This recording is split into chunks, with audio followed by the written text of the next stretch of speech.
ನಮಸ್ತೆ ಎಲ್ಲರಿಗೂ, welcome to Rashu Hari vlogs.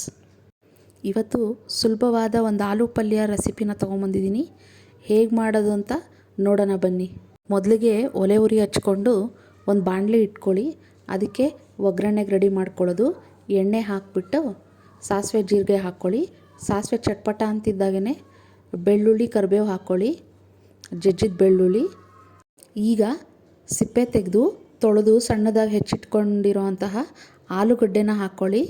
ಅದ್ರ ಜೊತೆಗೇ ಟೊಮೊಟೊನು ಸಣ್ಣದಾಗಿ ಹೆಚ್ಚಿಟ್ಟಿರೋ ಅಂಥದ್ದು ಹಾಕ್ಕೊಳ್ಳಿ.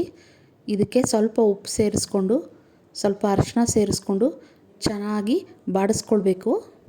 ಆಲೂಗಡ್ಡೆನ ಚೆನ್ನಾಗಿ ಹುರ್ಕೊಂಡಾದ್ಮೇಲೆ ಸ್ವಲ್ಪ ತಟ್ಟೆ ಮುಚ್ಚಿ ಬೇಯೋದಕ್ಕಿಡಿ. ಬೇಯ್ದಾದ್ಮೇಲೆ ಮತ್ತೆ ತಟ್ಟೆ ತೆಗೆದು ಒಂದು ಸ್ವಲ್ಪ ಅಚ್ಕಾರದ ಪುಡಿ, ಒಂದು ಸ್ವಲ್ಪ ನೀರು ಚಿಮುಕ್ಸ್ಬಿಟ್ಟು ಚೆನ್ನಾಗಿ ಕಲಿಸ್ಬಿಟ್ಟು ಮತ್ತೆ ಸ್ವಲ್ಪ ತಟ್ಟೆ ಮುಚ್ಚಿಬಿಟ್ಟು ಬೇಯೋದಕ್ಕೆ ಬಿಡಿ. ಈಗ ನೋಡಿ ನಮ್ಮ ಪಲ್ಯ ರೆಡಿಯಾಗಿ ಹೋಗ್ಬಿಡ್ತು.